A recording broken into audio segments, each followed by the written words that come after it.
What's up, guys? Chase Albert 68 here, bringing you my Raw review for this week. Anyways, guys, let's get started with it.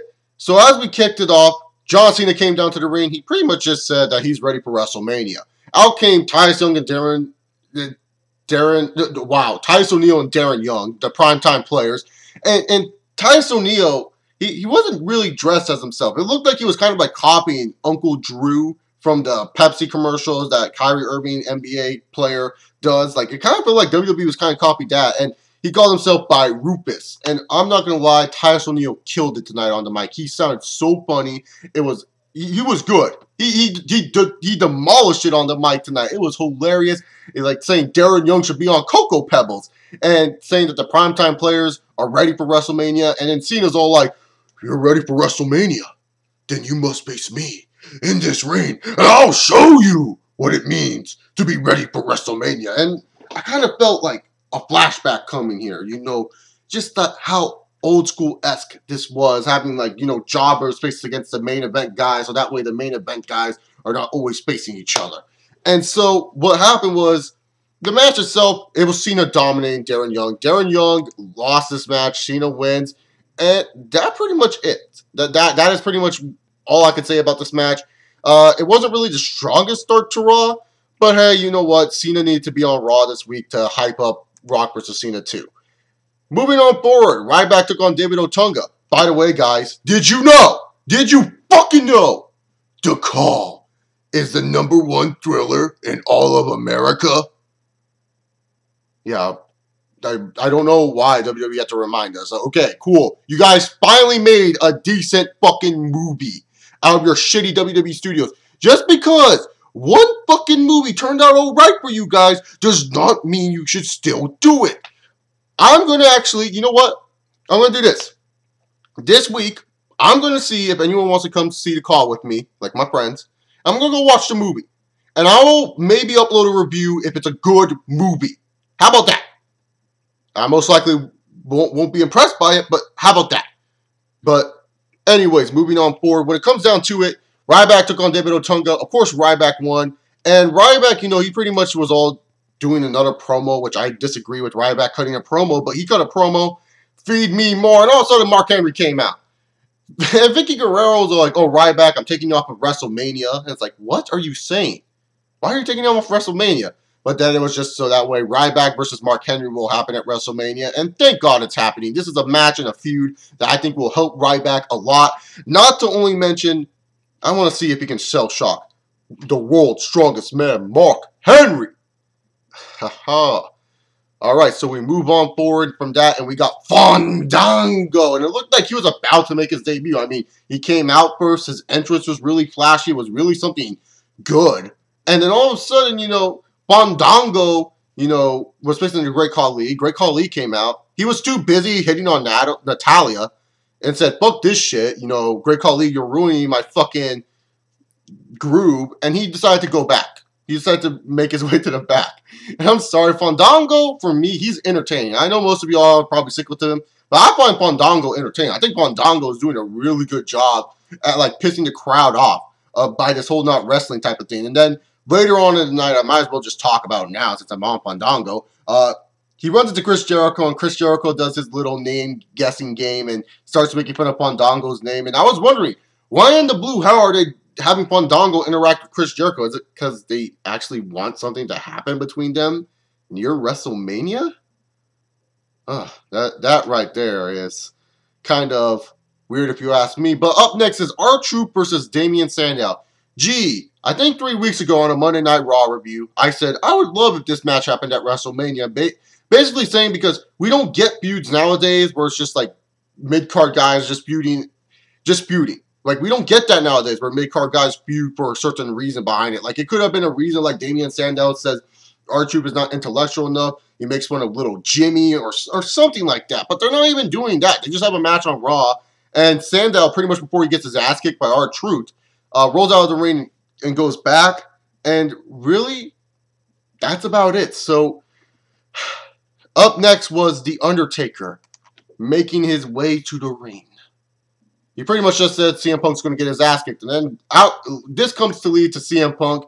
And pretty much what CM Punk was doing the whole time, Pretend this is the urn. He was just doing this. He was doing this with the urn, doing some behind the back passes through the legs, that type of deal. He was just doing that stuff with the urn, talking to Undertaker. Cut a really good promo talking about how he really did, like, it's not like, it's his destiny or he was born to do this. It's like his burden that he has to end the streak. That, it was kind of, already said that he is the best in the world. And he's like, I'm best in the world 365 days a year. Really good promo here. And I don't know if this was intentional or not. I don't know if it was intentional. But when he dropped the urn and said, oh, shit, I don't know if that was part of the promo segment. I'm guessing it was, but Punk really sounded like, oh, shit, I can't drop this right now. Like, he actually seemed like he was saying, oh, shit, for a reason. So I thought that was pretty funny. I know a lot of people are going to be like, oh, Punk was disrespectful. Like, how can they do this to a legend, having Punk go, oh, yes, like mocking Paul Bearer and doing all that. But in all honesty, it's just so that way they can make this feud personal. And I know it's distasteful for a lot of people. And maybe this is not the show for you if you're thinking it's really too distasteful. Because you guys got to know, WWE had like Triple H fucking a dead woman. Remember that? Katie Vick? Yeah, no one really, yeah, I'm just saying. It's like, I know it's wrong for them to do this, but in all honesty here, just saying, it's not that big of a deal.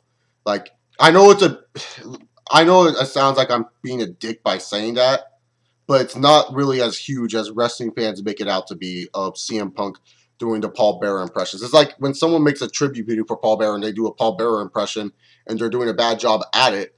Does that mean they're disrespectful towards Paul Bearer? That's all I'm saying. I don't really think it's disrespectful. It's part of Punk's character to be an asshole. So now we move on forward to Primo and Epico versus Kane and Daniel Bryan. The only noteworthy thing in this match was that AJ Lee came out. And Kane and Daniel Bryan won.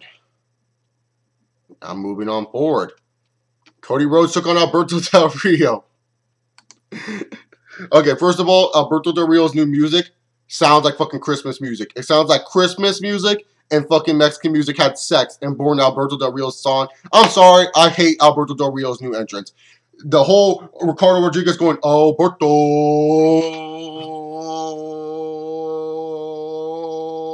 Del Rio. No. I miss when he used to scream it. I miss when I used to hear from the fucking car. I missed all that. I missed the days when Alberto Del Rio came out like that. I know he's a baby face, but I don't really care why he comes out like that. And also, what's with the bucket Ricardo Rodriguez is holding? What is with the fucking bucket? That is a question I must ask. But Del Rio took on Cody Rhodes. Match itself, I thought was actually pretty good. I actually enjoyed this match.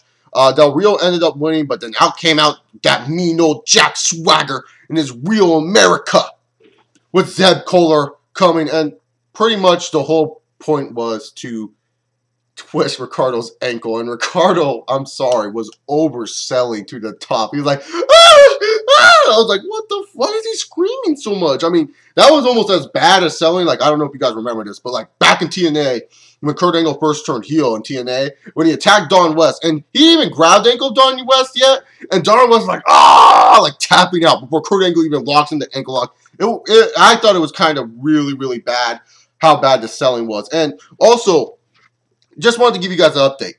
So I decided, you know what? I made room on my phone. I'm going to buy the WWE app. So I get the WWE app. I make some room for it. And I want to check out this Raw Active. I wanted to see what this Raw Active was all about. And so I get to the Raw Active thing, and pretty much this is it. It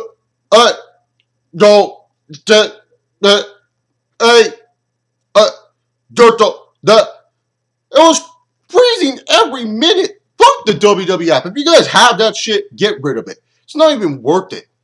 I mean, I'm asking, why can't we just go on WWE.com and just watch it from there? Why do we need to do this? Can we? If we can't, someone tell me down below, because I'm not downloading that shit. Unless you guys come out with the Xbox app, then I'll download it. But moving on forward, we got Booker T inducted into the Hall of Fame. And you know what? I'm happy Booker T's in the Hall of Fame. Booker T is one of the greatest African-American wrestlers. Booker T, is a character in his own right and is someone that I feel has done a lot in this business to deserve the fact to be in the WWE Hall of Fame. He is a guy that literally kept on moving progression forward. I mean, when the Booker T character was getting old, he brought out King Booker. And King Booker was like a character of like one of the most beautiful heels I've seen in a while. Especially in the current day of wrestling, this modern era of wrestling, like 2006 or like 2007. Wrestling was kind of like, but King Booker was just beautiful. Really good shit from King Booker. I really enjoyed it. And I'm happy to see Booker T is in the 2013 Hall of Fame. And I can dig that, sucker. I know that was a terrible Booker T impression, but you know what's not terrible? My boy Randy Orton and his boy Sheamus. Why don't they just become a tag team? I think that would be an awesome tag team. But taking on 3MB, my boy Drew McIntyre didn't even stand a chance. And I felt bad for my boy Drew McIntyre. He took a grenade to the face. He pretty much could not handle the team of Randy Orton and Sheamus. There was no way my boy Drew McIntyre was going to win this match. And I felt bad for him, but Sheamus and Randy Orton win. And like always, the Shield comes out to the ring. The Shield is out there. And then all of a sudden, out comes the Big Show. I don't know why Big Show was running, but okay. Oh yeah, by the way, guys, make sure you guys go see G.I. Joe 2. Just wanted to throw that out there since WWE likes to promote The Rock's movies. Moving on forward, we got Kofi Kingston versus Dolph Ziggler 182. You know, I just thought about this.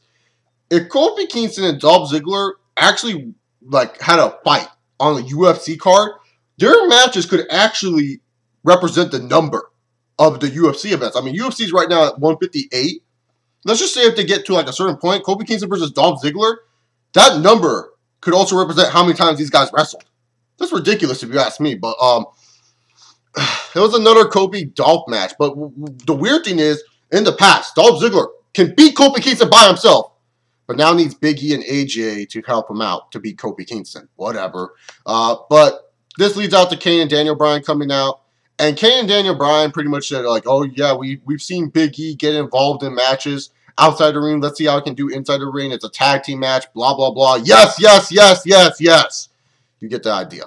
So, tag team title match was set up for WrestleMania. Dolph Ziggler taking on with Big E Langston taking on Team Hell No. All right, sounds good with me.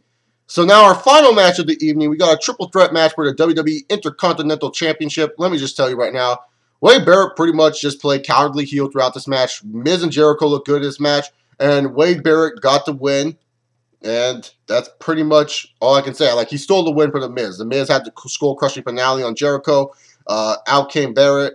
1, 2, and he rolled up Miz for the win. So, really, to be honest here, it seems like Wade Barrett and The Miz is going to be the match. It's going to be the match at WrestleMania for the IC title. And I was hoping they were going to continue Miz versus Cesaro, but maybe Christian will come back in time. I don't know, hopefully. I just want Cesaro on the WrestleMania card, in all honesty, just because I think it would be good for him.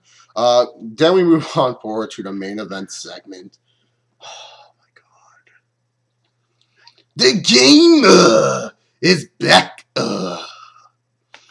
And Paul Heyman and Triple H, like, I'm not going to lie, this was probably one of their, not one of their best promo segments together, I'll say that. I feel like what they've done in the summertime was a lot better. In all honesty here, it just felt like I was watching some of their SummerSlam promos, but not as good.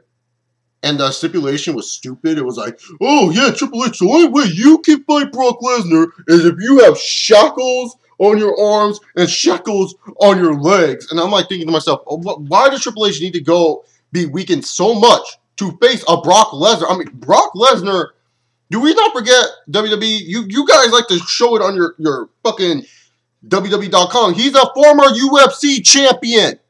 In real life, he could probably kick Triple H's fucking ass. So how in the blue hell do you want me to think that Brock Lesnar is a cowardly heel? Why is Triple H looking like, oh, he is God, so I can't really be that mad. But still, it was a stupid thing to say. And so this leads to Triple H, like, you know, Paul Heyman gets a Stephanie shot in there. No surprise. They did that during the SummerSlam build-up. Triple H goes in to beat him up. And then here comes Brock Lesnar. And Brock Lesnar makes a save. Triple H, runs out the ring. And so we find out what the stipulation is going to be. It's going to be a no-holds-barred match. But wait. This is a match made for Triple H. This is a match where Triple H is going to win.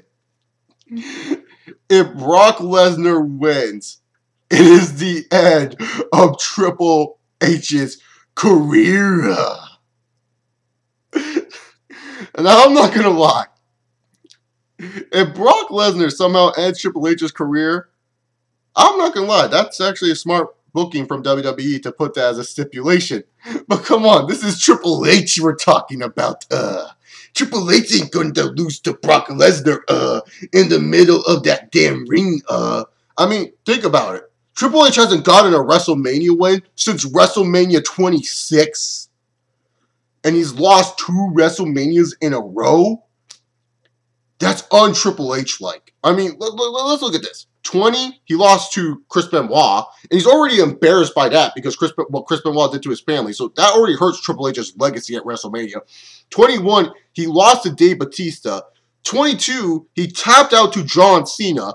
23, he didn't even wrestle because he had a quad injury. And then 24, he finally gets his win after many, many years of not getting a win. His last win was 19 against Booker T.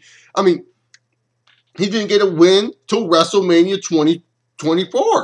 No, 24 he lost in the triple threat match. 25 he beat Orton. 26 he beat Sheamus. So he had 2 WrestleMania wins in a row. My WrestleManias got blogged up there. I hope you guys accept my apology. But Triple H losing 2 in a row, I don't see that happening. Especially 3 in a row. No, the game is winning at WrestleMania. But anyways, overall, I thought this Raw was kind of meh. At least we got some stuff heading towards WrestleMania, I'll say that. But other than that, nothing really too special on this Raw. In my personal opinion, like I said, I thought the Triple H and Paul Heyman promo is very lagging at most parts. But anyways, guys, if you guys like me, you're more than welcome to subscribe down below or clicking the little icon. If you want to, you can like this video, leave your comments or video responses on Monday Night Raw down below. Tomorrow will be a Q&A, but if you want to send questions in for the Q&A after that, you're more than welcome to via inbox or Twitter. Also, I'm going to be starting up a WrestleMania, commentary type of thing where I talk about the matches individually and talk about who I think should win the matches and how these matches are going to, help, professional wrestling in the near future, depending on the victors and the outcomes. That's pretty much what I'm thinking about doing for WrestleMania instead of doing a preview because, in all honesty, I just want to talk about these matches individually and talk about, how it affects wrestling. And the first match I'm going to be talking about in my, WrestleMania, type of preview deal is going to be The Rock versus Cena 2. So, hope you guys enjoyed that. See you all next time. This is Chase Oliver 68 here, and I say peace!